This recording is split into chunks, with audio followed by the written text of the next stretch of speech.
মানে ওদের মাথায় চুরির নেশাটা এতটাই ছিল যে কটা বাচ্চাকে ওরা শেষ করে ফেলেছে সেটাই ওদের মাথায় নেই। কতটা সাইকো হলে এতটা নিচে কেউ নামতে পারে।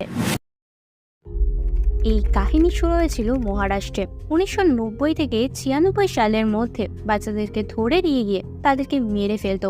আর এটা রেণুকা আর সীমা দুই বোনের মধ্যে একটা নর্মাল ব্যাপার ছিল।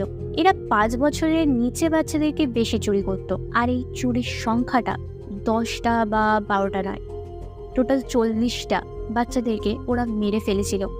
মেরে ওদের দেহটাকে নষ্ট করে দিত যাতে কেউ আর ওদের খোঁজ না পায়। 1990 আর 1996 সালের দিকে অনেক গরিব ফ্যামিলি পুলিশের কাছে তাদের ছোট বাচ্চাদের মিসিং রিপোর্ট লেখায়, কিন্তু প্রথমে পুলিশ কাউকেই খুঁজে পায় না। কারণ প্রথম দিকে পুলিশ এই কেসটা এত গাও করেনি, কারণ সব গরিব ঘরের বাচ্চা ছিল আর তাদের কাছে তেমন একটা সামর্থ্য ছিল না যে এই কেসগুলোকে চালিয়ে নিয়ে যাবে, তাই পুলিশও গা করেনি। কিন্তু 1993 সালে পুনের হাইওয়ের কাছে একটা বাচ্চার লাশ পাওয়া যায়। পুলিশ বডিটা ইনভেস্টিগেশন করার সময় জানতে পারে এই বাচ্চাটার নাম বান্টি। কদিন আগেই এই বাচ্চাটার নামে একটা মিসিং রিপোর্ট করানো হয়েছিল। আর এর পর থেকে এরকমভাবে বিভিন্ন জায়গায় বিভিন্ন বাচ্চার লাশ পাওয়া যাচ্ছিল, কিন্তু কে বা কারা এই জিনিসগুলো করছে সেটা পুলিশ কিছুতেই বুঝতে পারছিল না। এই জিনিসটা এইভাবেই চলে যাচ্ছিল 1996 সেপ্টেম্বর পর্যন্ত।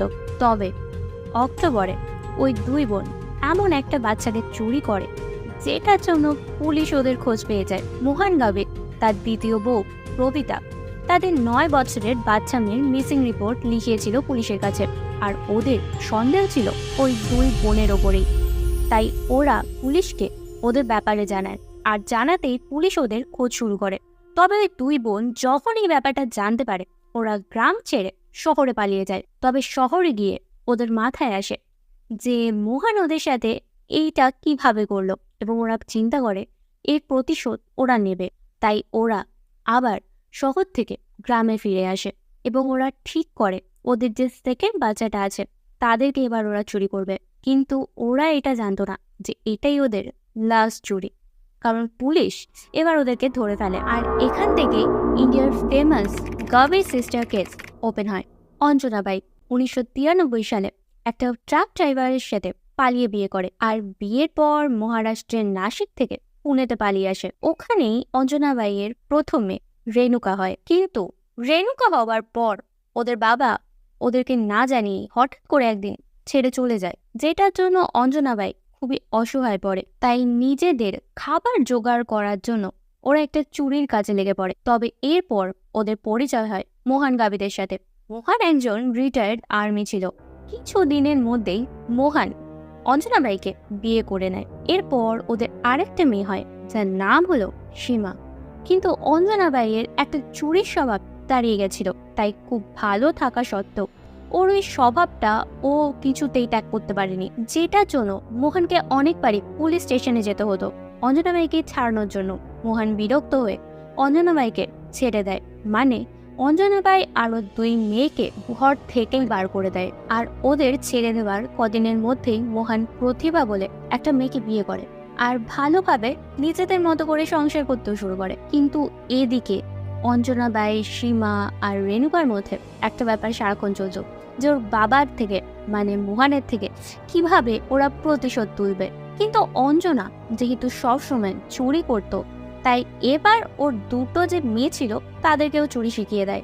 আর তিনজন মিলে ওদের চুরির যে কাজটা দিব্যি চালাচ্ছিল। মানে তিনজনের কোনো প্রবলেমই হতো না যে ওরা একটা খারাপ কাজ করছে, এই ব্যাপারটা ওরা রিয়েলাইজই করতো না। আর ওরা এবার মন্দিরের ভেতরে বেশিরভাগ টাইম চুরি করতো। ওদের টার্গেট ছিল মহিলাদের সোনার গয়নার উপরে। আর ওরা এমন টাইমে চুরি করতো যে টাইমে পুজো হতো, যে কারণে কারোর কোনো খেয়ালও হতো না। আর পুলিশও ওদেরকে ধরতে পারতো না।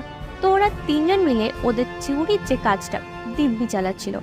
এরপর 1989 রেণুকা কিরণ বলে একটা ছেলেকে বিয়ে করে নেয়। ছেলেটা দর্জির কাজ করত, যে কারণে তেমন একটা বেশি ইনকামও ছিল না। তাই রেণুকা ওর চুরির কাজটা চালিয়েই যাচ্ছিল। এরপর রেণুকার একটা ছেলে হয়। একদিন রেণুকা ওর ছেলেকে নিয়ে যায় চুরি করতে, মানে ছেলেকে সাথে করে নিয়ে গেছিল যখন ও চুরি করতে গেছিল। তবে সেদিন ও ধরা পড়েই যাচ্ছিল, যেটাই রেণুকা ভেবেছিল এবার হয়তো লোকেরা ওকে পুলিশের কাছে দিয়ে দেবে। তাই ও হঠাৎ করে নাটক করতে শুরু করে যে দেখো আমার কোলে একটা বাচ্চা আছে, তো আমি কি করে একটা মিথ্যা কথা বলবো। আর এটাই লোকেরা ওকে বিশ্বাসও পর্যন্ত করে নেয় আর বিশ্বাস করে ওকে ছেড়েও দেয়।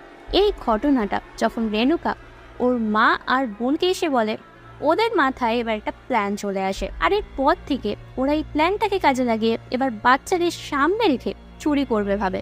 তাই পুনে, থানে, মুম্বাই এইসব ভিড় এলাকা থেকে 5 বছরের নিচে বাচ্চাদের ওরা চুরি করে ওদেরকে সাথে রেখে এবার ওরা চুরি করত। মার 2 মেয়ে প্রথম যে বাচ্চাটা চুরি করেছিল 1990 সালে, সেই বাচ্চাটা একটা ভিখারির বাচ্চা ছিল। বাচ্চাটাকে ওরা সন্তোষ নাম দিয়েছিল। আর ওই বাচ্চাটাকে নিয়ে মন্দিরে গিয়ে ওরা প্রতিদিন কিছু না কিছু একটা চুরি করত। একদিন চুরি করতে গিয়ে সীমা ধরা পড়ে যায়। ওই টাইমে সন্তোষ অঞ্জনাবাইয়ের কোলে ছিল।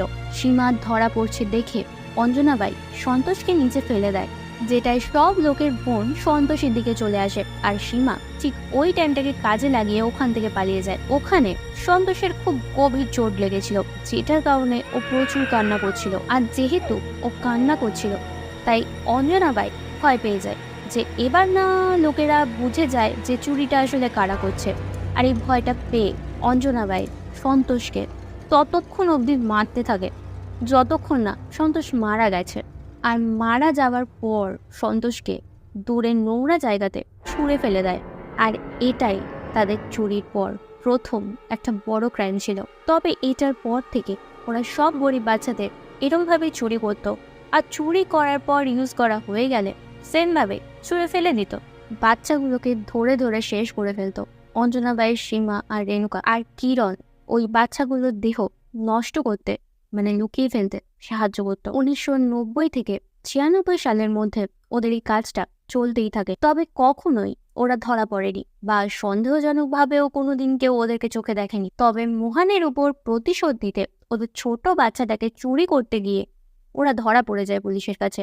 পুলিশ ধরে যখন ওদেরকে জিজ্ঞাসা করে যে ওরা কজন বাচ্চাকে এরম ভাবে শেষ করে ফেলেছে, ওরা সেই সংখ্যাটাও পর্যন্ত বলতে পারছিল না। মানে ওদের মাথায় চুরির নেশাটা এতটাই ছিল যে কটা বাচ্চাকে ওরা শেষ করে ফেলেছে সেটাই ওদের মাথায় নেই। কতটা সাইকো হলে এতটা নিচে কেউ নামতে পারে? নিজেরা মা হওয়া সত্ত্বেও অন্যের বাচ্চার সাথে এইসব করতে ওদের একটুও বাধেনি। তবে যা ইনফরমেশন পুলিশ পেয়েছিল তাতে 3 জনের কাছ থেকে জানতে পেরেছিল 13টা বাচ্চাকে ওরা এইভাবে শেষ করেছে। আর রেণুকার বর কিরণ 10টা বাচ্চাকে মাটিতে পুঁতে দিয়েছিল, যেগুলো ওরা পুলিশকে জানিয়ে দেয়। তাই 10টা বাচ্চা মেরে দেওয়ার দায় কোর্ট থেকে ওদেরকে ফাঁসির আদেশ দেয়।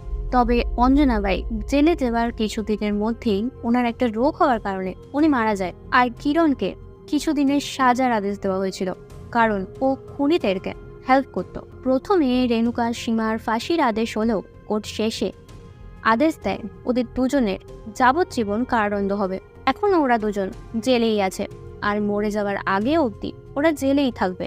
আমি পুরো ক্রাইমটা দেখার পর একটাই জিনিস ভাবছি, একটা মানুষ কতটা খারাপ বা কতটা নিচু মেন্টালিটির হলে এতগুলো বাচ্চাকে মেরে ফেলতে পারে।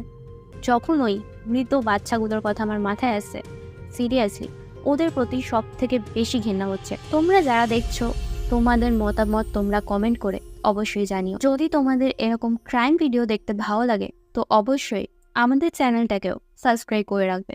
তো আজকের মতো এইটুকুই। দেখা হচ্ছে তোমাদের সাথে আবার নতুন কোনো ক্রাইম নিয়ে। আজকের মতো টাটা।